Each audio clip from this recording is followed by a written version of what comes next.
Nora Bell opened her eyes on the cold floor of her apartment, and the first thing she felt was pain splitting through her skull. Her fingers were curled around a folded piece of paper, gripped so tightly her knuckles had turned white. She did not remember lying down. She did not remember coming home. The last thing she could recall was finishing her shift at the pub, wiping down the counter, saying goodnight to Priya. After that, there was nothing. Just a black wall where her memory should have been.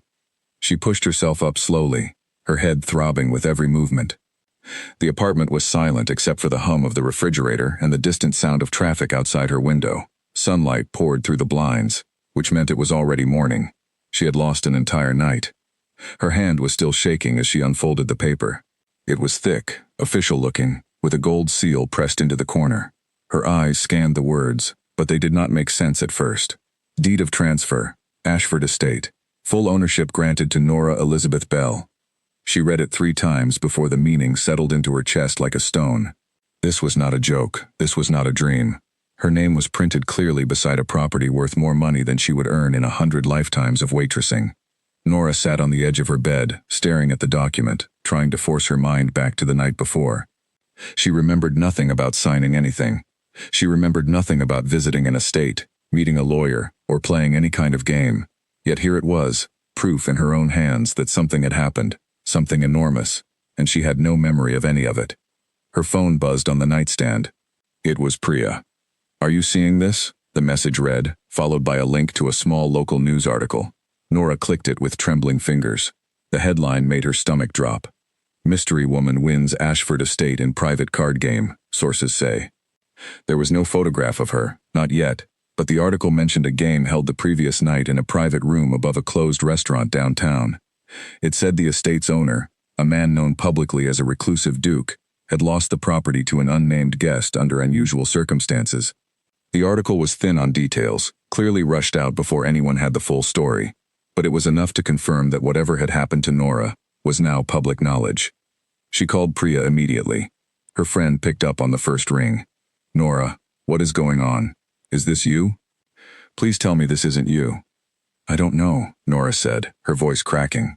"I woke up with this paper in my hand and I don't remember anything. I don't remember a game. I don't remember an estate. I don't even know where I was last night." "You're scaring me," Priya said. "Stay where you are, I'm coming over." Nora set the phone down and looked at the document again. Her hands would not stop shaking.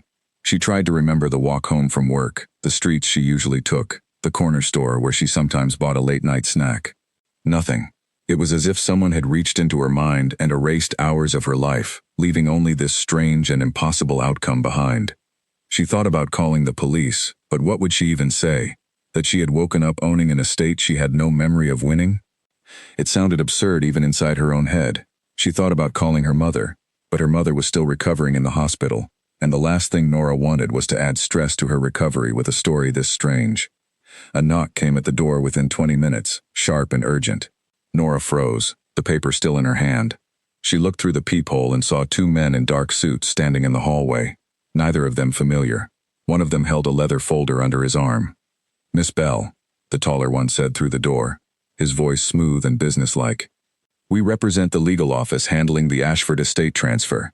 We need a few minutes of your time to finalize some paperwork." Nora's chest tightened. She had not called any lawyers. She had not requested any paperwork.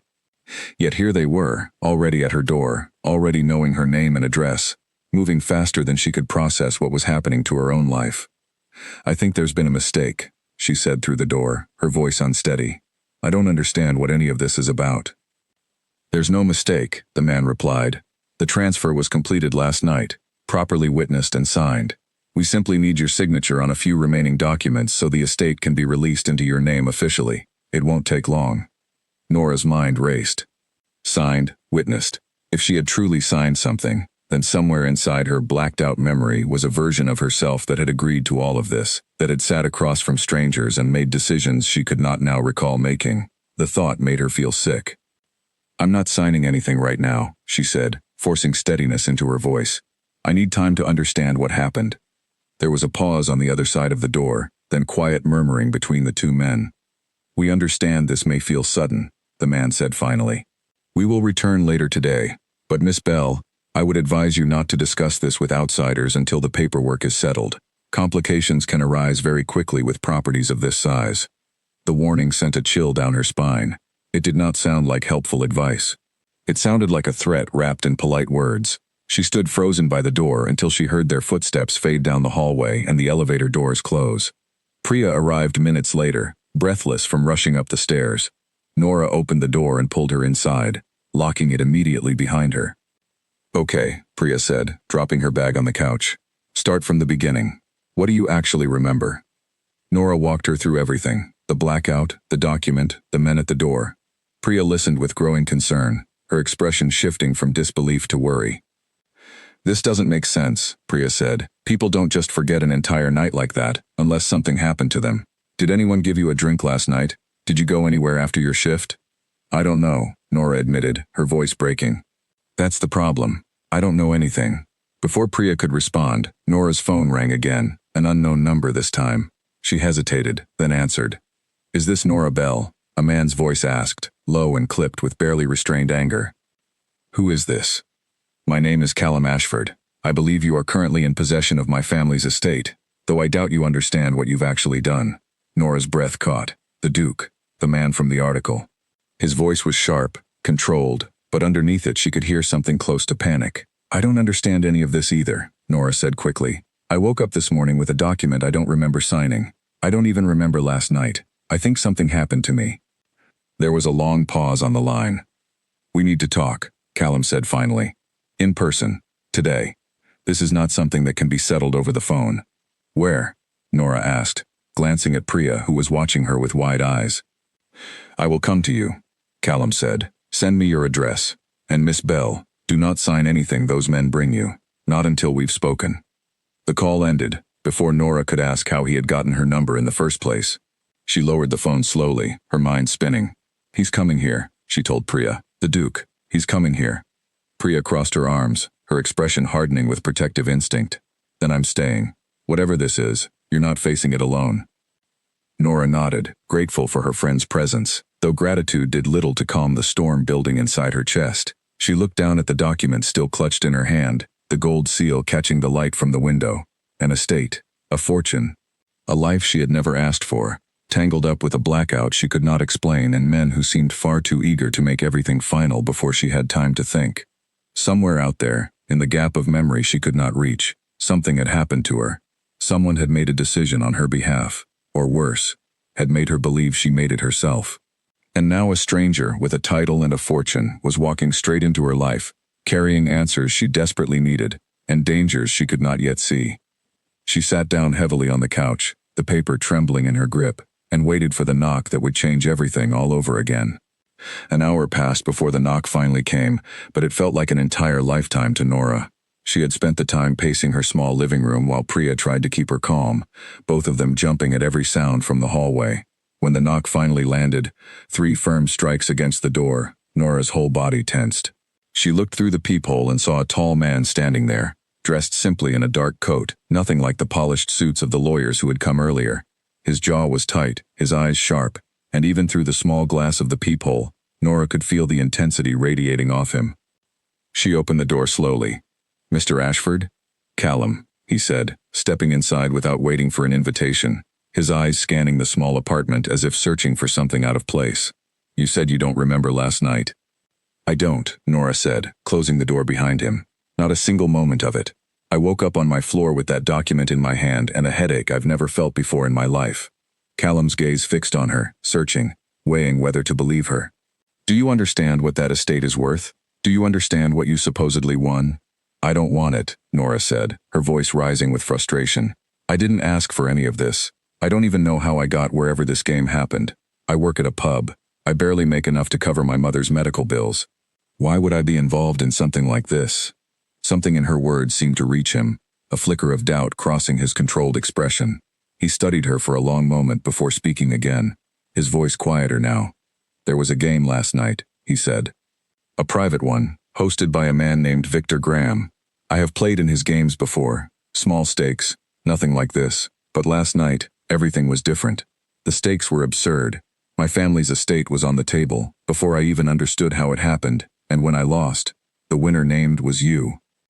Nora felt the floor tilt beneath her. "I've never heard that name." Victor Graham, I don't know him. That's what worries me, Callum said, his eyes narrowing in thought rather than accusation now. Because if you don't know him, and you don't remember last night, then someone put you there. Someone used you. Priya stepped forward from where she had been standing quietly by the kitchen. Are you saying someone drugged her, kidnapped her, used her to steal your estate? Callum's jaw tightened. I don't have proof of anything yet. But nothing about last night makes sense unless someone planned it this way, using an outsider so the transfer would look legitimate, so it couldn't easily be undone. Nora sank onto the couch, her legs suddenly unsteady beneath her. Why would anyone do that to me? I have nothing to do with your family. That may be exactly why, Callum said. An unknown woman, with no connection to my world, would be much harder to challenge in court than if I simply lost the estate to someone within my own circle. It would look cleaner, more final. The room fell silent as the weight of his words settled over them. Nora thought about the lawyers who had come to her door that morning, their careful politeness, their warning not to speak with outsiders. It had not felt like ordinary legal procedure. It had felt like control, like someone trying to seal the deal before she had the chance to question anything. There were men here earlier, Nora said. Lawyers, they said, representing the estate. They wanted me to sign more paperwork. Callum's expression darkened. Did you get their names? No, they didn't give any. They just said they would come back later today. Do not sign anything, Callum said firmly, not until we understand what actually happened last night. Before Nora could respond, a sharp knock rattled the door again. 3 quick strikes, more impatient than before. Everyone in the room froze. Nora exchanged a glance with Priya, then rose slowly and walked toward the door, her heart pounding. She looked through the peephole again, but this time it was not the lawyer standing there. It was a different man entirely, well-dressed, with a calm and almost pleasant smile that did not reach his eyes. Beside him stood one of the lawyers from earlier. Open the door, Miss Bell, the new man said, his voice carrying easily through the wood. I believe we have much to discuss, and I would rather not do it in a hallway. Callum's face changed instantly, recognition flashing across his features. He moved quickly to stand beside Nora, his voice low and urgent. That's my cousin, he said. Edmund. Nora's stomach dropped. She had no idea what his cousin's presence meant, but judging by the sudden tension radiating from Callum, it was nothing good. Whatever fragile understanding they had begun to build in the last few minutes now felt like it was standing on the edge of something far more dangerous, something that had been set into motion long before Nora had ever opened her eyes on that cold apartment floor. She reached for the door handle, her fingers trembling, unsure whether opening it would bring answers or only deepen the storm she had already been pulled into. Whatever happens, Callum murmured beside her, let me do the talking. Nora nodded, though the fear coiling in her chest told her that nothing about this day was going to be simple, and the truth behind her missing night was still far out of reach. Nora opened the door, and Edmund Ashford stepped inside as though he owned the apartment himself, his eyes sweeping the small space with a look of quiet disdain. He was shorter than Callum, dressed in a fitted gray suit that looked far too expensive for a casual visit, and his smile carried none of the warmth it seemed designed to imitate. Cousin, he said, nodding toward Callum without any real greeting behind it. I wondered how long it would take you to find your way here. What do you want, Edmund? Callum asked, his voice flat and guarded. The same thing you should want, Edmund replied smoothly. To make sure this unfortunate situation is handled properly. The estate now belongs to Miss Bell, legally and completely. I'm simply here to help her understand her new responsibilities. Nora felt a chill crawl up her spine at the way he said her name, as though she were a piece in a game he had already won. I never asked to own anything, she said. I don't even remember how this happened. Edmund's smile widened slightly, though it still did not reach his eyes. That's understandable. These things can be overwhelming. But regardless of memory, the documents are signed, witnessed, and entirely legal. It would be wise not to complicate things further. Wise for who? Callum snapped. You've wanted this estate since we were children, Edmund. Don't stand there and pretend concern for a woman you've never met. The lawyer standing behind Edmund cleared his throat and stepped forward, holding out the leather folder from earlier. We simply need Miss Bell's signature on the remaining transfer documents. Once complete, the matter will be fully closed, and everyone can move forward. Nora looked at the folder as though it were something dangerous, which in many ways it felt like it was. I'm not signing anything today, she said, echoing what Callum had told her earlier. Not until I understand exactly what happened last night. Edmund's expression flickered, a brief crack in his composed mask. There is nothing more to understand. You won the estate fairly. Fairly. Callum's voice rose sharply. She doesn't even remember playing. Does that sound fair to you, Edmund? Or does it sound exactly like something you would arrange? The accusation hung heavy in the room. Edmund's jaw tightened, and for a moment, Nora saw something colder beneath his polished exterior, something calculating and dangerous. Careful, cousin, Edmund said quietly. Accusations without proof can be costly. Then let's find the proof, Callum shot back. Let's find out exactly who arranged last night's game, and why an ordinary woman with no connection to either of our families walked away owning everything my family has built for generations. Edmund's eyes shifted toward Nora briefly, something unreadable passing behind them, and for a moment she felt as though he were seeing her not as a person, but as an obstacle to remove. It made her skin crawl. I think it's time you both left, Priya said firmly, stepping forward with her arms crossed, positioning herself slightly in front of Nora. She's not signing anything today. If you want something official, you can come back with real explanations instead of pressure. Edmund studied Priya for a moment, clearly unaccustomed to being spoken to that way, then straightened his jacket and offered a thin, humorless smile. Very well. We will return when Miss Bell has had time to reconsider her position, but I would advise against delaying too long. Estates like this attract attention, and attention brings complications neither of you want. He turned and walked toward the door, the lawyer following closely behind. Before stepping out, Edmund paused and glanced back at Callum. You always did care more about people than property, cousin, he said. It's why you were always going to lose eventually. The door closed behind them, and the apartment fell into a heavy silence. Nora let out a breath she had not realized she was holding, her legs weak beneath her. Priya moved to her side immediately, guiding her back to the couch. He's the one, Callum said quietly, almost to himself. I don't have proof yet, but everything about this points to him. He's wanted the estate since we were young.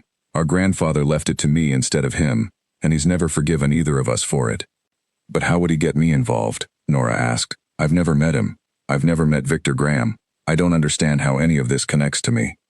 Callum sat down slowly across from her, his earlier hostility replaced by something closer to genuine concern. That's what we need to figure out. If Edmund arranged this, he needed someone outside our world, someone who could win the estate without anyone suspecting collusion. If it looked like family had simply lost to family, it could be challenged, disputed, dragged through years of legal battles. But a stranger winning fairly, that would be much harder to undo. Nora felt sick at the thought of being used so deliberately, chosen not for who she was but for how useless she would be to fight back. So he found someone with no money, no connections, no way to defend herself against expensive lawyers. That's why it was me. I don't think it was random, Callum admitted, which means we need to find out how you were selected and how you ended up in that room last night without remembering any of it. Priya, who had been quiet for a while, finally spoke up. Nora mentioned she went for a job interview a few days ago, some new restaurant opening downtown, high-paying position. She didn't get much information about the company, just an address and a time. Nora's eyes widened as the memory surfaced. That's right. I went for the interview 2 days ago. The office was strange, almost empty, just a woman at a desk who asked me a lot of unusual personal questions. She said she would call with results, but she never did. Callum leaned forward, his focus sharpening. Where was this office? Nora gave him the address, and Callum's expression darkened further. That's 2 streets away from where the game was held last night. The pieces began settling into a pattern too clear to be coincidence. Someone had scouted Nora beforehand, learned enough about her situation to know she would be an easy target. Someone desperate enough for money to be lured into unfamiliar territory, and vulnerable enough to have no powerful allies standing behind her. We need to go back to that office, Callum said. And we need to find out everything we can about Victor Graham. If he set up the game, he'll know exactly what happened to you last night, and possibly who paid him to make sure you ended up there. Nora nodded slowly, fear tightening in her chest, but determination beginning to take root alongside it. She had not asked for any of this, had not chosen to be pulled into a war between 2 cousins fighting over an inheritance worth more than she could imagine, but she was already tangled in it too deeply to simply walk away. There's something else, Callum said, his voice quieter now. Whoever did this to you, whoever took away your memory of that night, they didn't do it carelessly. That kind of control isn't easy to arrange. It means we're dealing with people who have done this before, people who know exactly how far they can push before consequences catch up to them. The warning settled uncomfortably in Nora's chest. She thought again of the 2 lawyers who had shown up so quickly that morning, of Edmund's cold smile, of the missing hours she still could not recall no matter how hard she tried. Somewhere in that darkness was the truth, and she was beginning to understand that finding it would not be simple, and it would not be safe. "Tomorrow," Callum said, rising to his feet. "We start with the office where you had your interview. If we're lucky, we'll find something that leads us to Victor Graham before Edmund realizes we're already looking." Nora watched him move toward the door, his composure returning despite the tension still visible in his shoulders. Before he left, he turned back to her, his expression softening slightly for the first time since he had arrived. "I know none of this is your fault," he said. "I was angry earlier, and I'm sorry for that. You didn't choose this any more than I did." Nora offered a small, tired nod, unsure what to say in response. After he left, Priya locked the door behind him and turned to face her friend, worry etched deeply into her features. "This is bigger than either of us thought," Priya said. "Estates, cousins fighting over inheritance, some man named Victor Graham controlling private games where people lose their memory. Nora, this isn't just strange anymore. This is dangerous." "I know," Nora whispered, staring down at her hands, still faintly trembling from everything that had unfolded in a single afternoon. "But I need to know what happened to me that night. I need to understand who did this and why they chose me." Priya sat beside her, wrapping an arm around her shoulders. "Then we'll find out together, whatever this takes." Later that night, after Priya had finally gone home with a promise to return early the next morning, Nora sat alone at her small kitchen table, the legal document still spread out in front of her. She read through it again, slower this time, trying to understand the language buried within the formal wording. Somewhere in the middle of the second page, a clause caught her attention, something about a 30-day window during which any party could formally contest the transfer if evidence of fraud or coercion could be produced. She read the clause 3 times, her heart beginning to beat a little faster. If Callum was right, if Edmund truly had orchestrated everything through Victor Graham, then there might still be a legal path to undo what had happened, provided they could gather proof before that window closed. She picked up her phone and typed out a message to Callum, sharing what she had found. His reply came within minutes. He had already seen the clause, and his lawyer had confirmed it that afternoon. 30 days, starting from the date of the transfer, which meant they had less than a month to prove what Edmund had done before the estate would be considered permanently, irreversibly hers, whether she wanted it or not. The weight of that deadline pressed down on her as she finally climbed into bed that night, sleep slow to come despite her exhaustion. She thought about the men who had come to her door that morning, their calm insistence, their thinly veiled warning. If Edmund knew about the 30-day window, and surely he did, then every delay worked in his favor. Every day that passed without proof made it more likely the transfer would stand permanently, cementing whatever twisted version of victory he believed he had won. She thought too about Callum, the way his anger toward her had softened into something closer to partnership over the course of a single afternoon. She barely knew him, and yet already their futures felt tangled together in ways neither of them had chosen. It was a strange thing, to find herself trusting a stranger so quickly, but the alternative, facing this alone against men with money and power and secrets, felt far more frightening. Somewhere around midnight, her phone buzzed once more. A message from an unknown number, no name attached, only a short line of text that made her blood run cold. "Some doors are better left closed, Miss Bell, for your own sake."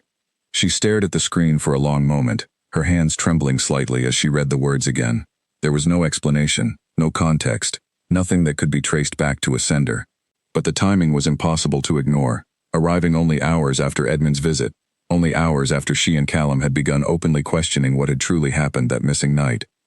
She forwarded the message to Callum immediately, her fingers hesitating over the screen before finally pressing send.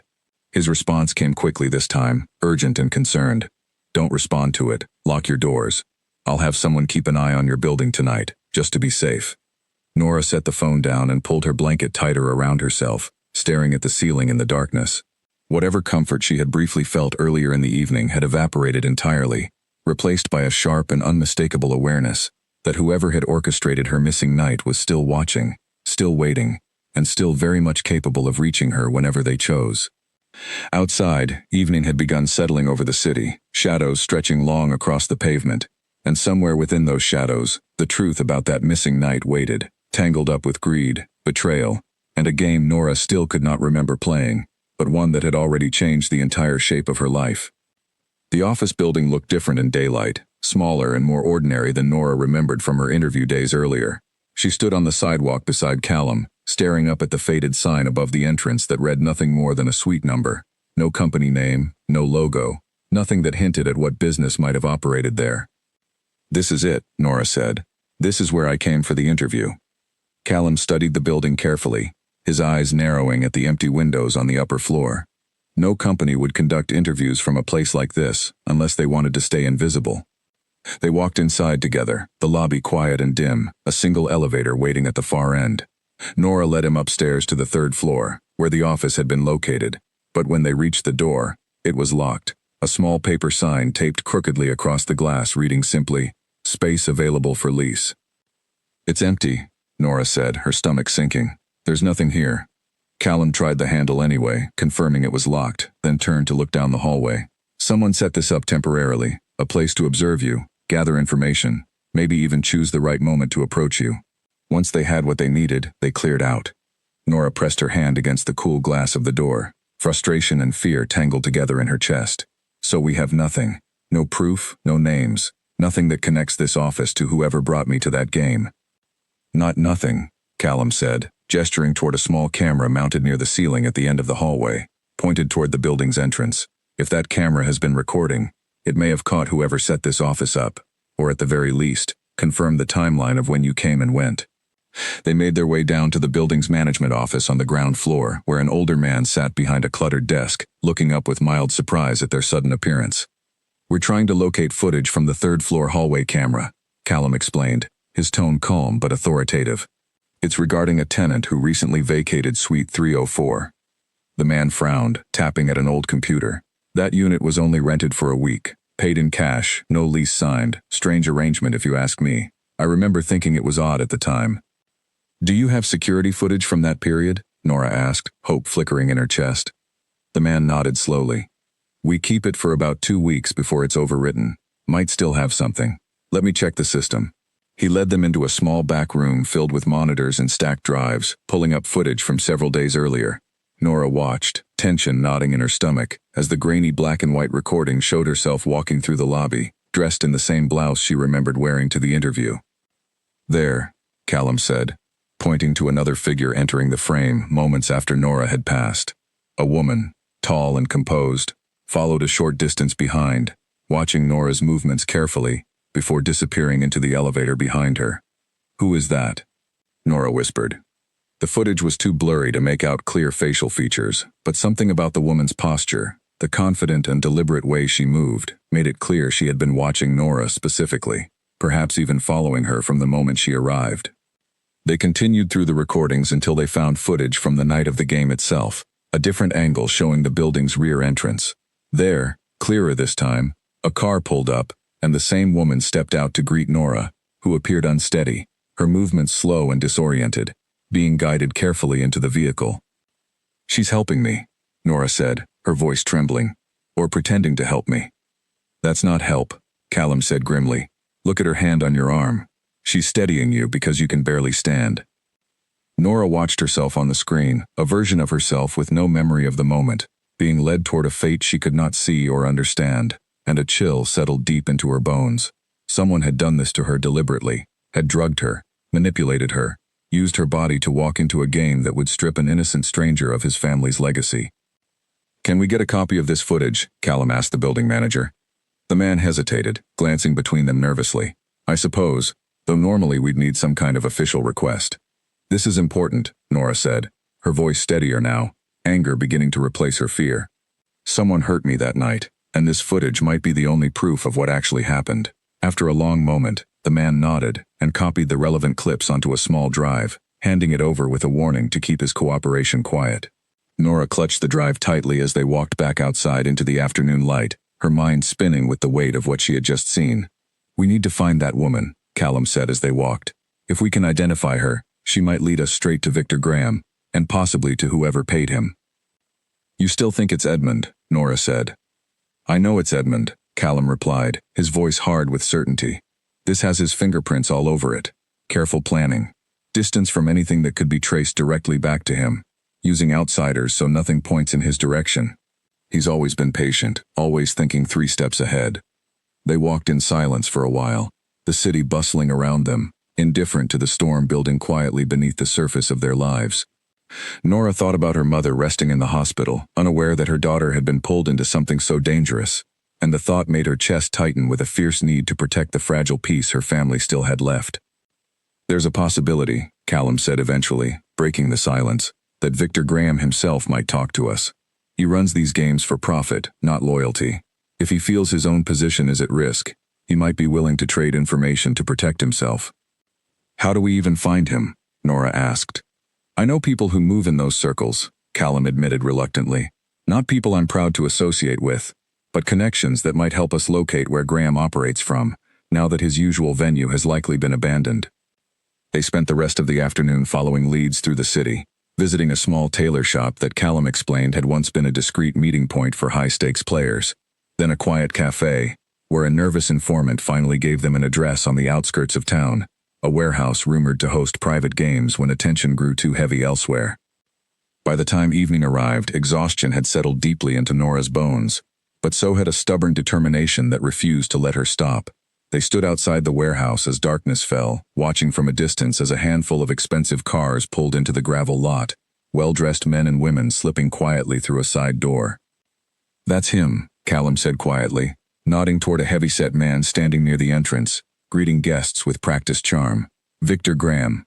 Nora studied the man from a distance, searching for some flicker of recognition, some memory that might surface from that missing night, but nothing came.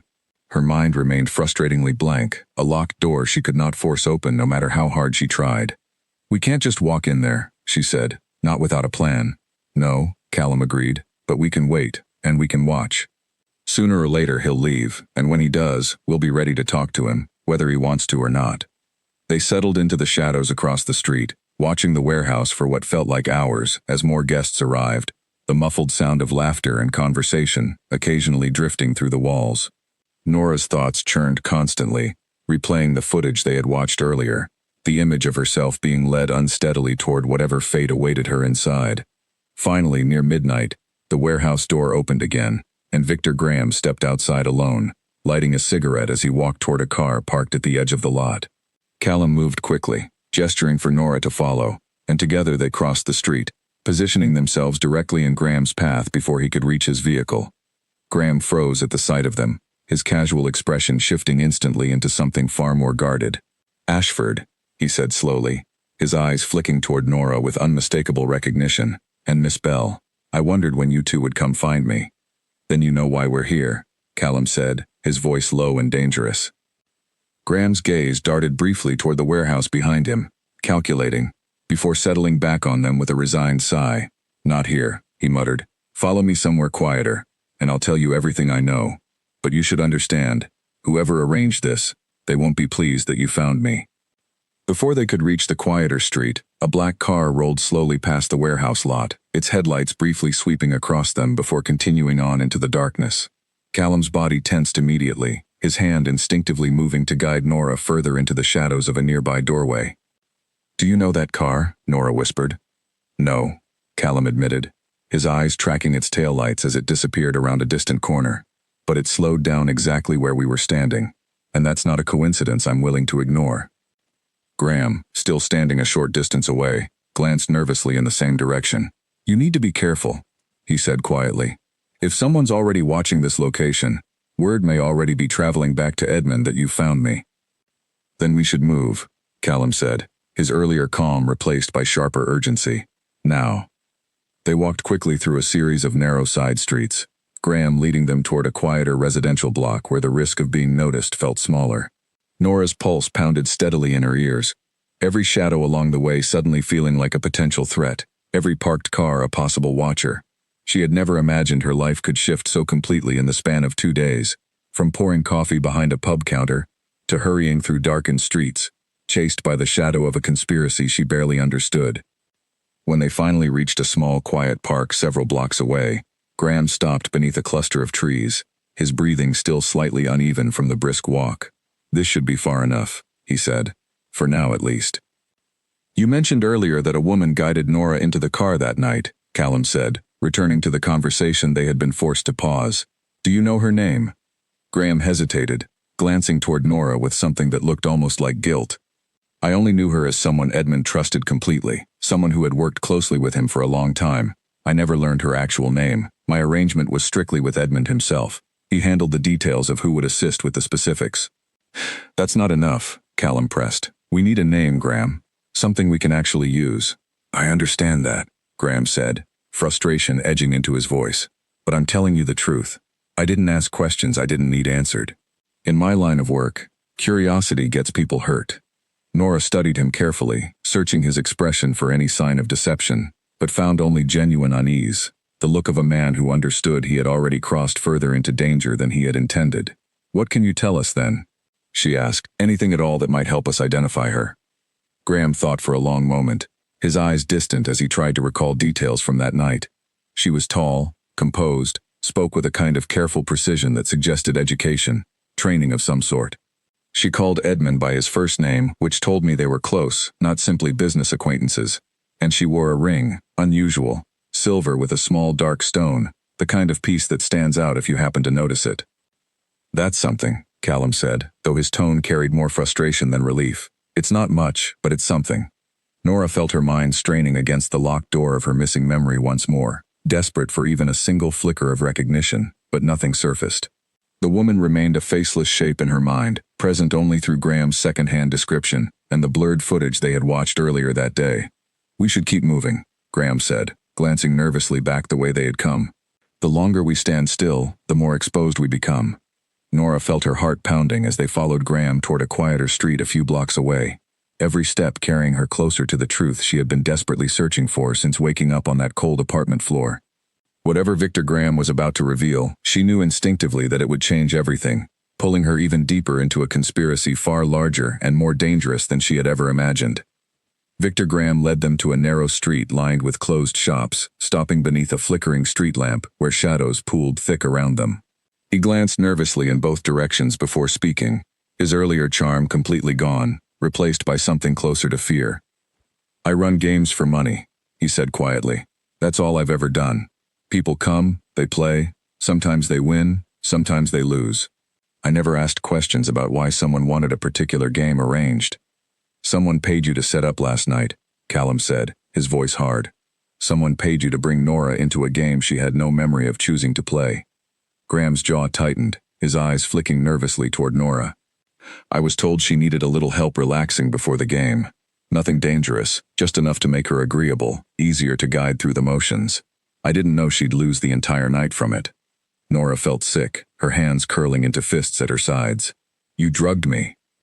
I didn't touch you myself, Graham said quickly, raising his hands defensively. There was a woman, someone hired specifically for that part. I only arranged the location and the game itself. The rest wasn't my doing. Who hired you? Callum demanded, stepping closer. Who arranged all of this? Graham hesitated, glancing again toward the warehouse in the distance as though worried someone might be watching even now. You already know the answer, Ashford. You've known since this morning, haven't you? I need to hear you say it, Callum said. I need proof, not suspicion. Graham exhaled slowly, running a hand through his hair. Edmund Ashford paid me handsomely to arrange everything.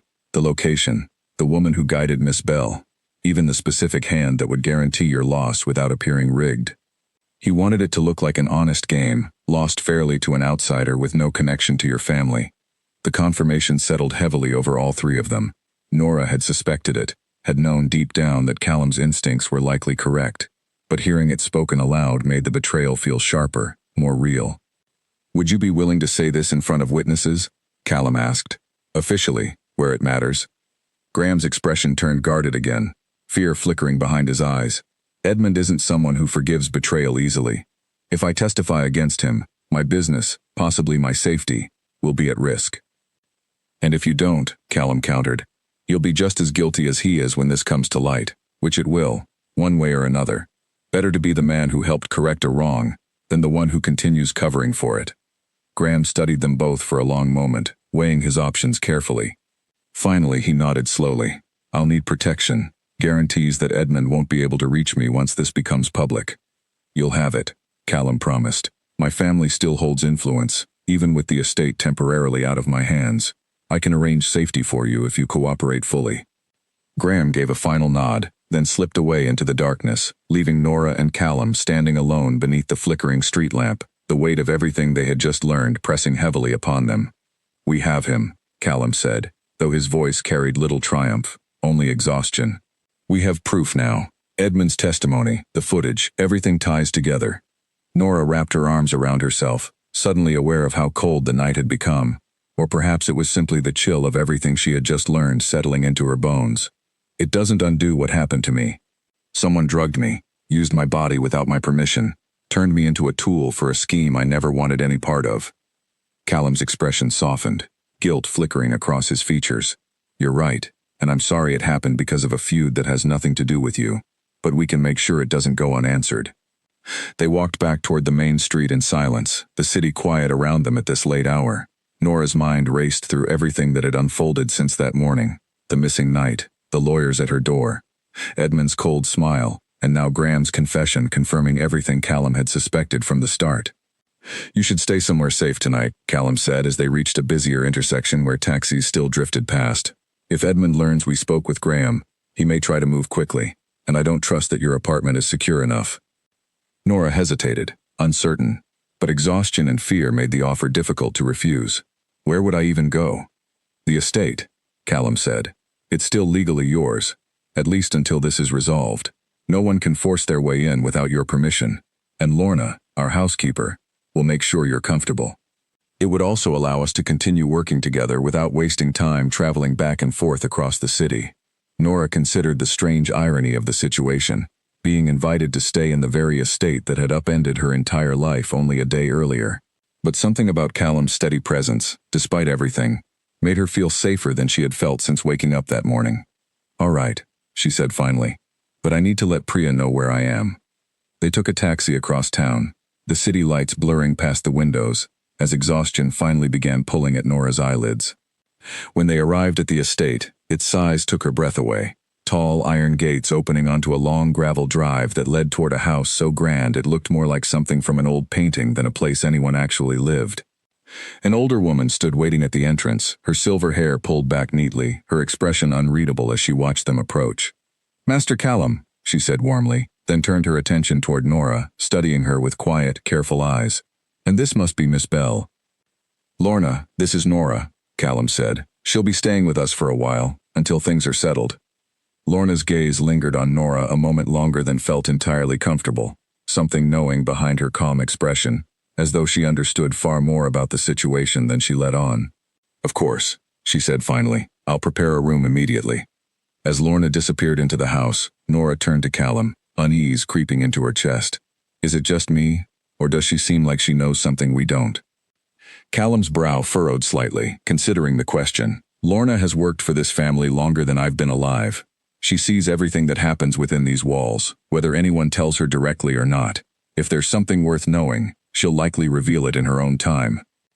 They stepped inside together, the grand entrance hall stretching high above them, portraits of ancestors long past watching silently from gilded frames. Nora felt impossibly out of place amid such wealth and history. A waitress from a small apartment now standing inside a house that held centuries of legacy within its walls. This all feels unreal, she admitted quietly. I understand, Callum said, his voice gentler than it had been since their first confrontation earlier that day. None of this should have happened the way it did. But we're closer now to understanding the truth, and closer to making sure Edmund answers for what he's done. Nora nodded, though sleep tugged heavily at her thoughts. Exhaustion from the emotional weight of the day finally catching up with her. As Lorna led her upstairs toward a guest room decorated with quiet elegance, Nora glanced back once toward Callum, who remained standing in the entrance hall, staring thoughtfully into the darkness beyond the windows, clearly turning over every detail of Graham's confession in his mind. Nora's room overlooked the eastern gardens, and for a long while after Lorna left her alone, she stood at the window watching moonlight spread silver light across the rows of neatly trimmed hedges below. She thought about the message that had arrived on her phone the night before, the warning that had followed her from her small apartment all the way into this unfamiliar house. Even here, surrounded by wealth and history, she did not feel entirely safe. A soft knock sounded at her door sometime later. She opened it to find Lorna standing there with a tray holding a cup of tea and a small plate of biscuits. I thought you might not have eaten properly today, Lorna said, stepping inside and setting the tray on a small table near the window. Whatever storm has found its way into this house, a person still needs nourishment to face it. Thank you, Nora said, genuinely touched by the small kindness. This is all a lot to take in. Lorna studied her for a moment, something thoughtful passing behind her eyes. You remind me a little of Callum's mother, you know, not in appearance but in spirit. She never wanted any of this either, the title, the wealth, the weight of this family's history. She married into it, same as you've stumbled into it now, though through very different circumstances. What happened to her? Nora asked quietly. She passed many years ago, Lorna said, her voice softening with old grief. Illness took her far too young. Callum was barely a teenager. I sometimes think that's part of why he and Edmund grew so far apart over the years. Grief affects people differently, and theirs pulled them in opposite directions instead of bringing them closer. Nora considered this, understanding a little more now about the man who had stormed into her life with such controlled fury only a day before. Grief and rivalry, tangled together for years, finally erupting into whatever scheme Edmund had orchestrated to seize control of everything he believed should have belonged to him from the start. Get some rest, Miss Bell, Lorna said gently, moving toward the door. Tomorrow will bring its own challenges, and you'll need your strength to face them. After Lorna left, Nora sat by the window a while longer, sipping the tea slowly, as her thoughts drifted between fear and something unexpectedly close to comfort. Whatever came next, Nora understood now that there was no simple way to walk away from what had begun. She was tied to this estate, to this family's conflict, and to the man standing quietly downstairs, in ways far more complicated than a single signature on a legal document. And somewhere beneath the fear and exhaustion, a small, unfamiliar warmth had begun to settle in her chest, one she did not yet have the strength to examine too closely. Morning light spilled through tall windows, waking Nora in a bed far softer than anything she had ever slept in before. For a moment, she forgot where she was, disoriented by the unfamiliar ceiling and the quiet grandeur surrounding her. Then memory returned in a rush, the estate, Graham's confession, the danger still circling somewhere close behind them.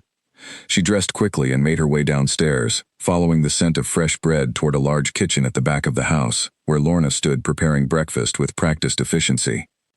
"Good morning, Miss Bell," Lorna said without turning, as though she had sensed Nora's presence before hearing a single footstep. "I hope you slept well, considering everything." "As well as I could," Nora admitted, taking a seat at the wooden table. "Lorna, can I ask you something?" "Of course. Yesterday, when we arrived, it felt like you already knew something about what happened to me. Am I imagining that?" Lorna paused, setting down the bread knife carefully before turning to face her fully. Her expression, usually composed, softened into something more contemplative. "You're not imagining it," she said. "I've worked in this house for over 30 years. I've watched both boys grow up, watched the rivalry between them deepen year after year. There is very little that happens within this family that escapes my notice eventually." Nora leaned forward, her pulse quickening. "Do you know something about what happened to me? About the game?" Lorna glanced toward the kitchen doorway, as though checking to ensure they were truly alone, before lowering her voice. "I know that Edmund has been planning something for months. Meetings late at night, visitors who never gave their names, phone calls conducted behind locked doors. I didn't know the details, not until recently, but I suspected he was preparing to take the estate through means that wouldn't withstand honest scrutiny." "Why didn't you tell Callum?" Nora asked, frustration edging into her voice. "Because suspicion without proof is worthless in a family like this one," Lorna said. "I needed something solid, something undeniable, before I risked accusing Edmund of anything. Loyalty in this house has always been fragile, and I did not want to be dismissed as a bitter old woman making baseless claims against her employer's own blood." Before Nora could respond, footsteps echoed from the hallway, and Callum entered the kitchen, his expression tired but alert. "Lorna, has something happened?" Lorna hesitated only briefly before deciding, it seemed, that the time for careful silence had finally passed. "There's something I should have told you sooner, Master Callum. About Edmund."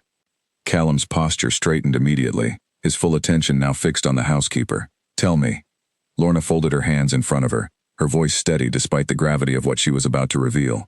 3 weeks ago, I overheard Edmund on the telephone in his study. He mentioned a name I didn't recognize at the time, Victor Graham, and spoke about needing someone unconnected to the family, someone whose loss could not easily be challenged in court. I thought little of it then, assuming it was simply another of his schemes that would eventually fade, as so many of his plans often do. "Why didn't you say something immediately?" Callum asked, frustration creeping into his voice. "Because I had no proof," Lorna said firmly. "And because, forgive me for saying so, you have always struggled to believe the worst of your cousin, even when the evidence points clearly in his direction. I feared you would dismiss my concerns as an old woman's imagination." Callum's jaw tightened, though he did not argue the point further. Instead, he turned to Nora, his expression grim but resolved. This confirms everything Graham told us last night. Edmund planned this for weeks, carefully arranging every detail to ensure it looked legitimate. There's more, Lorna added quietly. The woman who guided Miss Bell into the game, the one seen in the footage you described to me this morning. I believe I know who she might be. Nora's breath caught. Who? Edmund employs a personal assistant named Vivian Marsh, Lorna said. She has worked for him for nearly 2 years, handling matters he prefers to keep private. If someone needed to appear trustworthy while guiding an unsuspecting stranger toward danger, Vivian would be exactly the kind of person he would choose. Callum's expression darkened further. If we can connect Vivian directly to Nora, alongside Graham's testimony, Edmund will have no way to explain away his involvement. There's a risk, Lorna warned. If Edmund learns you're building a case against him before you're ready to present it, he may try to silence the evidence, or worse, silence the people who could speak against him. Nora felt a shiver run through her at the warning, memories of Edmund's cold smile and calculated words returning vividly to mind. She thought of Graham's nervous glances toward the warehouse the previous night, his fear plainly written across his features despite his agreement to help.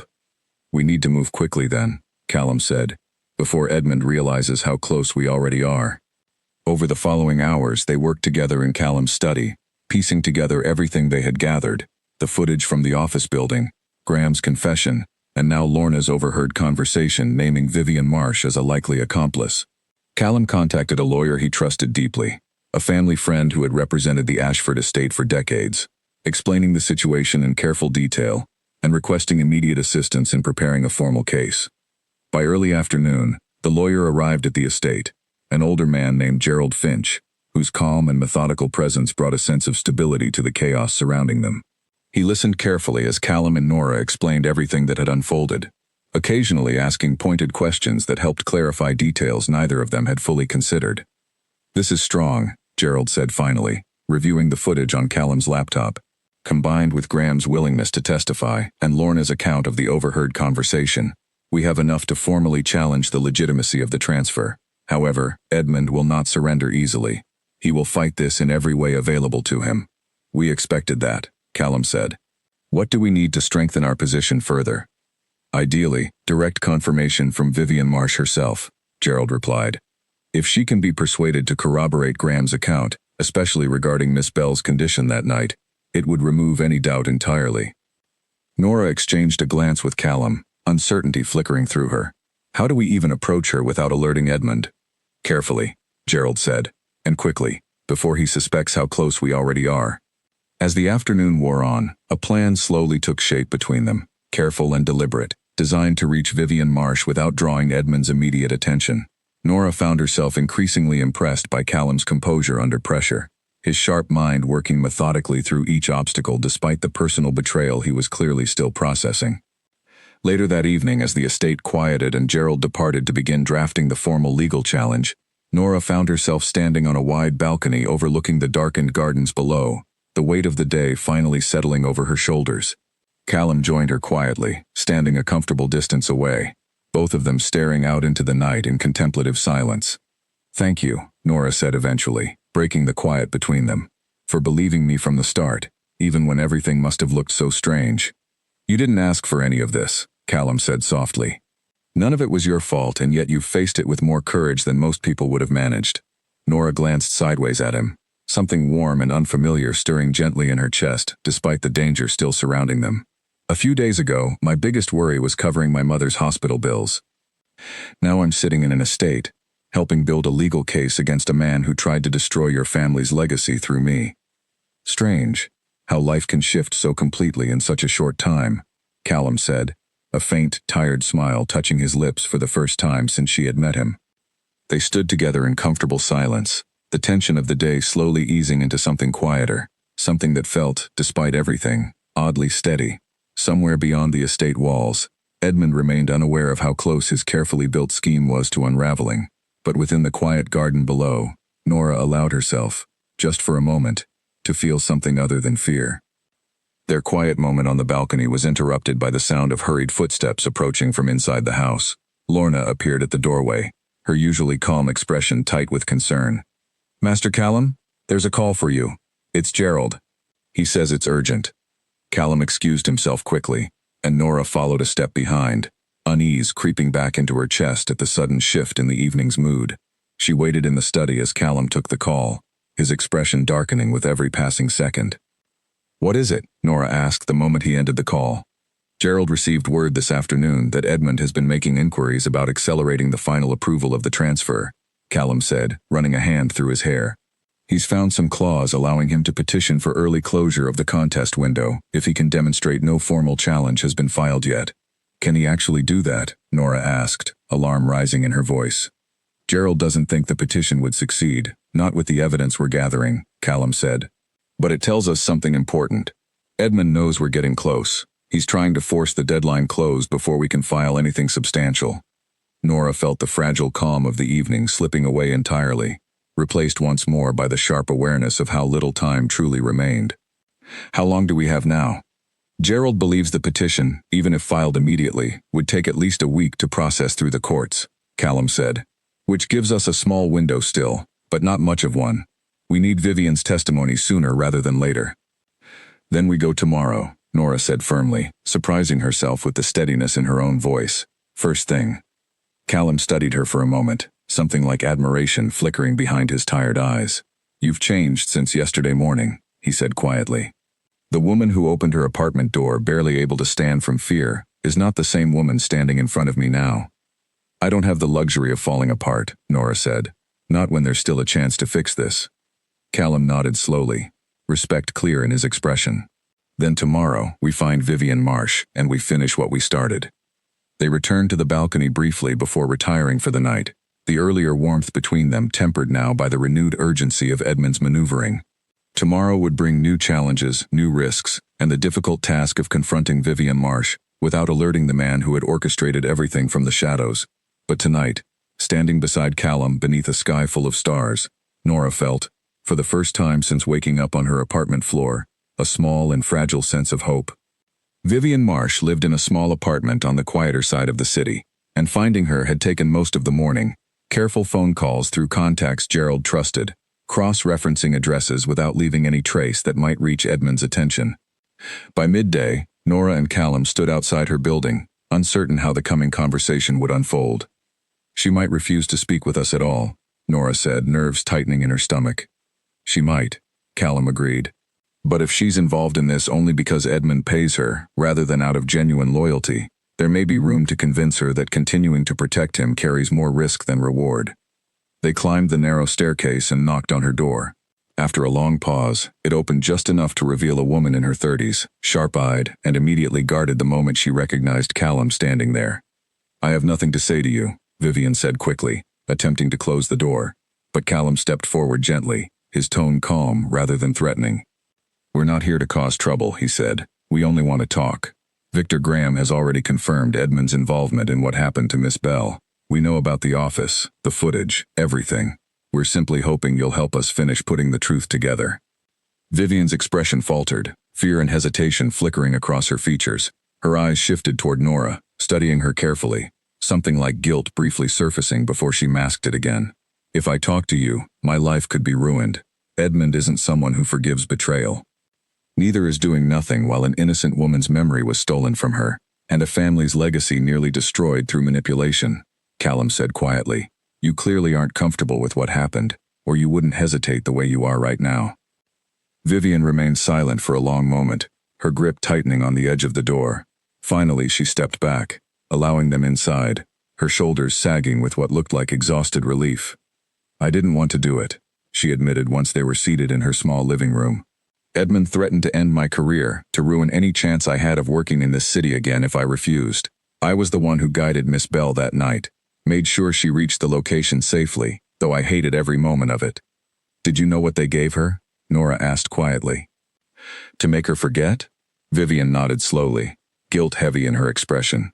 "A mild sedative, something meant to relax her enough to comply without resistance, though clearly it affected her memory more strongly than intended. I want you to know, I never wanted anyone hurt. I simply didn't see another way out of my situation." "Would you be willing to say this formally?" Callum asked. "To a lawyer, on record?" Vivian hesitated, fear still evident, but something in her expression shifted toward resolve. "If it means this ends, If it means Edmund finally faces consequences for what he's done, then yes, I'll testify. By evening, Gerald Finch had both Graham's and Vivian's statements formally recorded, alongside the footage and Lorna's account, forming a case strong enough to challenge the legitimacy of the estate transfer entirely. The following morning, Callum arranged a meeting at the estate, inviting Edmund under the pretense of discussing the paperwork Nora had yet to sign. Edmund arrived confidently, his usual composed smile firmly in place as he stepped into the grand study where Callum, Nora, Gerald, and Lorna waited silently. His expression flickered only slightly upon noticing the serious atmosphere in the room. "I trust Miss Bell has finally decided to be reasonable," Edmund said, taking a seat across from them. "Quite the opposite," Gerald said calmly, sliding a folder across the table. "We have testimony from Victor Graham and Vivian Marsh confirming your involvement in orchestrating the transfer of this estate through deliberate manipulation of Miss Bell. Combined with security footage and additional witness accounts, the transfer will not withstand legal scrutiny." Edmund's smile faltered, his eyes flicking rapidly between the folder and each person seated around him, calculating his options. This is absurd. Fabricated stories from people desperate to protect their own interests. "Vivian personally administered the sedative that erased Nora's memory that night," Callum said, his voice hard and unwavering. "Graham confirmed you paid him directly to arrange everything, and Lorna overheard your planning weeks before it happened. There is no version of events where you walk away from this untouched, Edmund." Edmund's composed mask finally cracked, anger flashing openly across his features. "You've always had everything handed to you. The estate, the family name, respect you never had to earn. I was simply taking what should have been mine from the beginning. By destroying an innocent woman's memory and manipulating her into a scheme she wanted no part of," Callum said. "That isn't taking what's yours, Edmund. That's simply cruelty dressed up as ambition." Silence stretched heavily across the room as Edmund's anger slowly deflated into something closer to resignation, understanding fully now that every avenue of denial had been closed off before he had even arrived. Gerald calmly outlined the legal consequences awaiting him, the immediate voiding of the estate transfer, and the very real possibility of formal charges given the evidence gathered against him. Edmund left the estate that afternoon in silence, his earlier confidence entirely stripped away, leaving behind a quiet, uncertain stillness in the study where they remained. "It's over," Nora said softly, hardly believing the words as she spoke them. "Not entirely," Gerald said gently. "There will be formal proceedings, paperwork to finalize the estate's return to Callum's name, and likely a period of scrutiny given how public this situation nearly became. But the truth is secured now, undeniable and thoroughly documented." Over the following days, the estate slowly returned to its rightful order. The transfer formally reversed, Edmund's involvement quietly but firmly addressed through legal channels that ensured he would face consequences for his actions. Nora watched as the world she had been thrown into so suddenly began settling back into place, the fear and uncertainty of the past days gradually easing into something calmer. Yet even as the legal matters resolved, Nora found herself lingering at the estate longer than necessary, drawn not by the grandeur of the house itself, but by the quiet moments spent alongside Callum. Moments that had shifted somewhere along the way from fear and suspicion into something far gentler and more difficult to name. On the final evening before she planned to return to her apartment, Nora stood once again on the balcony overlooking the gardens, the same place where hope had first flickered quietly to life days earlier. Callum joined her, his expression thoughtful as he studied the darkened landscape below. "I suppose everything is finally settling back to normal," Nora said, though the words felt strange leaving her mouth, given how far from normal her life had become since that fateful blackout. "Perhaps for the estate," Callum said quietly, "but I'm not certain I want everything to return entirely to how it was before." Nora glanced at him, curiosity flickering behind her tired eyes. "What do you mean?" Callum turned to face her fully, something vulnerable replacing his usual composed demeanor. "I mean that despite everything that brought you into my life, the fear, the danger, the chaos of these past days, I find myself grateful you were the one who walked into it beside me. I don't wish to simply return to how things were before you arrived." Nora's heart quickened, warmth spreading through her chest despite the exhaustion still lingering from everything they had endured together. "I never expected any of this," she admitted softly. "Winning an estate, uncovering a conspiracy, standing beside a duke fighting to reclaim his family's legacy. It feels like an entirely different life from the one I had only days ago. And yet," Callum said gently, "here you are." "Here I am," Nora echoed, a small, genuine smile finally breaking through the weariness she had carried for so long. Before that peaceful evening arrived, however, There had been one final complication to resolve. 2 days after Edmund's confrontation in the study, Gerald had called an urgent meeting to explain that Edmund's lawyers were attempting one last maneuver, questioning the validity of Graham's testimony by suggesting he had fabricated his account to avoid prosecution for running illegal games in the first place.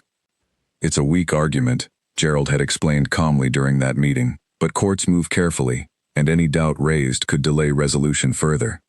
Nora remembered the frustration that had gripped her upon hearing this, the fear that after everything they had uncovered, some clever legal maneuvering might still allow Edmund to escape full accountability.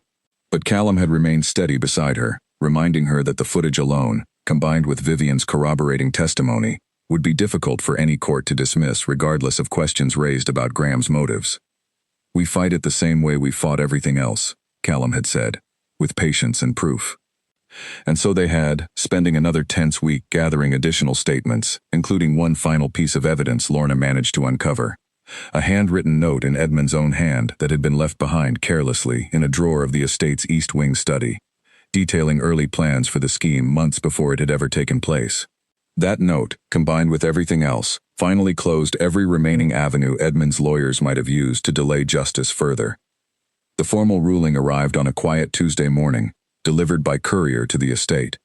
Nora had been in the kitchen with Lorna when Callum walked in holding the sealed envelope, his hand slightly unsteady as he opened it. He read through the document twice before looking up, relief flooding across his features for the first time in weeks. "It's done," he said simply. "The transfer has been formally voided, the estate is fully restored, and Edmund has been ordered to relinquish any remaining claim, along with facing the settlement Gerald arranged." Lorna had embraced him then, uncharacteristically emotional for a woman who so carefully guarded her composure, while Nora stood by, overwhelmed with a relief so complete it left her momentarily breathless. Weeks of fear, of uncertainty, of feeling like her life belonged to forces entirely outside her control, had finally reached their resolution. That evening, once the formal celebrations had quieted and Lorna had retired for the night, Nora and Callum found themselves once more on the familiar balcony, the weight of everything finally beginning to lift from their shoulders. They stood together beneath the quiet night sky, the danger finally behind them, the truth fully uncovered, and something new and fragile beginning to take root between them, born not from the estate or the fortune attached to it, but from courage shared during the darkest, most uncertain days either of them had ever faced. 3 months passed before Nora truly began to feel like herself again, though the version of herself that emerged from those difficult weeks was different from the woman who had once counted every coin to cover her mother's medical bills. Her mother, now fully recovered and settled comfortably thanks to the resources Callum had quietly insisted on providing, often teased Nora about how dramatically her life had changed since that strange and frightening night she still could not fully remember.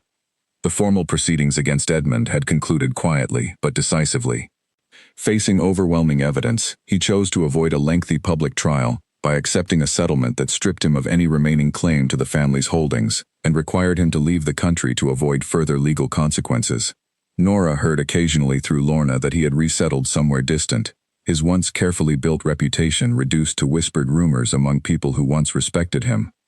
Victor Graham, true to his word, had cooperated fully with authorities, and in exchange for his testimony, avoided prosecution for his role in the scheme, though he quietly closed his private games permanently, choosing instead to open a small legitimate business far removed from the dangerous circles he had once operated within. Nora ran into him unexpectedly one afternoon at a market downtown, and though the encounter was brief and slightly awkward, he offered her a sincere apology that she found herself, somewhat to her own surprise, able to accept. Vivian Marsh, freed from the fear that had once controlled her every decision, found steady work managing operations for a small charitable foundation, a position Callum had quietly helped arrange as gratitude for her willingness to finally speak the truth, despite the risk to herself. Nora corresponded with her occasionally, both women bound together by an experience neither would easily forget, yet grateful the darkest parts of that chapter had finally closed. As for Nora herself, life at the estate slowly became less like an unfamiliar dream, and more like an actual home. She continued working occasional shifts at the pub, insisting on maintaining some piece of her old life despite Callum's gentle protests that she no longer needed to worry about finances. Priya remained her closest friend throughout the transition, often visiting the estate with the same blunt honesty and fierce loyalty that had carried Nora through the most frightening days of her ordeal. "You know," Priya said one afternoon, sitting across from Nora in the estate's sunlit kitchen, When this all started, I genuinely thought you were losing your mind, waking up owning a duke's estate with absolutely no memory of how it happened. It sounded like something from a strange dream. Nora laughed softly, stirring her tea. Some days it still feels that way, like none of it could possibly be real. Except it is, Priya said, smiling knowingly. And somehow, despite everything, you ended up happier than I've seen you in years. Nora glanced toward the window, where she could see Callum walking across the gardens below, deep in quiet conversation with Lorna about upcoming renovations planned for the estate's eastern wing. Something warm settled in her chest at the sight, an ease and comfort that felt entirely different from the fear that had once defined her earliest days within these walls. Their relationship had grown slowly, carefully, neither of them rushing towards something neither fully understood in the beginning. What started as reluctant cooperation against a shared threat gradually transformed into genuine friendship and eventually, something deeper neither could deny. Callum, though still carrying the weight of his family's complicated history, had softened considerably since Edmund's departure. The constant tension that once defined his posture easing into something calmer, more open. Lorna, ever perceptive, often remarked quietly that the estate itself seemed different now, lighter somehow, as though years of old tension between the cousins had finally lifted from its very walls. She had grown fond of Nora in ways she rarely expressed openly, though her occasional warm glances and quiet words of encouragement spoke clearly enough of the affection she held.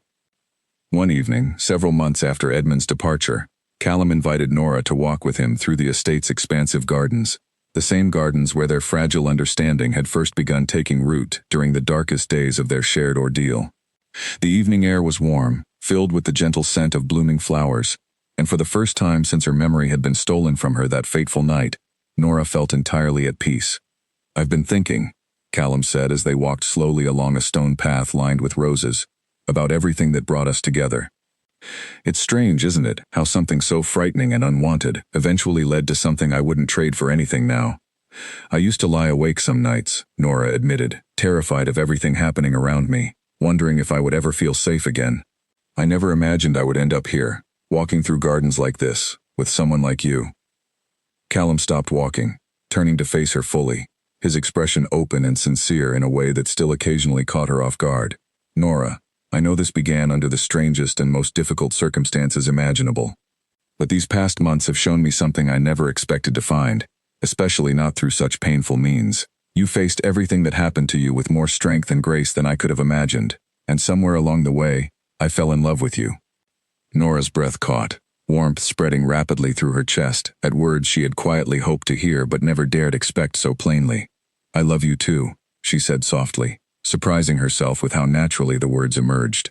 "Despite everything, or maybe because of everything, I can't imagine my life without you now." They stood together beneath the darkening sky, the quiet garden surrounding them in comfortable silence, the fear and danger of those earlier days, finally feeling like distant memories rather than immediate threats. The estate that had once represented confusion, danger, and unwanted responsibility had slowly transformed into something entirely different. A place Nora now genuinely considered home, filled with people she had grown to trust and love deeply. Later that year, as autumn settled gently over the estate grounds, Nora stood once again on the familiar balcony overlooking the gardens, watching leaves drift lazily from the trees below. Her mother had come to visit for the weekend, delighted, and still slightly amazed by how dramatically her daughter's life had transformed since that frightening morning months earlier. "You look happy," her mother said, joining her on the balcony, wrapping a warm shawl around her shoulders against the cooling evening air. "I am happy," Nora said, smiling as she watched Callum approach from across the garden below, waving up toward them both with an easy smile that had become so familiar over these past months. "I never expected any of this, not the estate, not Callum, none of it.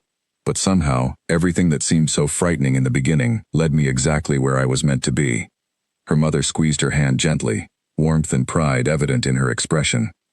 "Sometimes the most difficult chapters of our lives lead us toward the very things we never knew we needed." Nora nodded, watching as Callum climbed the stairs to join them, his presence bringing the same steady comfort it always did now. Whatever fear and uncertainty had once defined those earliest days following her missing memory, whatever danger had once threatened everything she cared about, all of it had finally settled into peace, into a life she never could have imagined for herself, yet one she now embraced fully, grateful for every unexpected turn that had led her here. As the sun set gently over the estate, casting warm golden light across the gardens below, Nora finally allowed herself to fully release the fear that had once gripped her so tightly. The night she couldn't remember had once felt like the beginning of a nightmare beyond her control. Now, standing beside the man she loved, surrounded by people who had become like family, she understood it had actually been the beginning of the most meaningful chapter of her life, one built not on the fortune of an estate, but on courage, trust, and love discovered through the darkest of circumstances.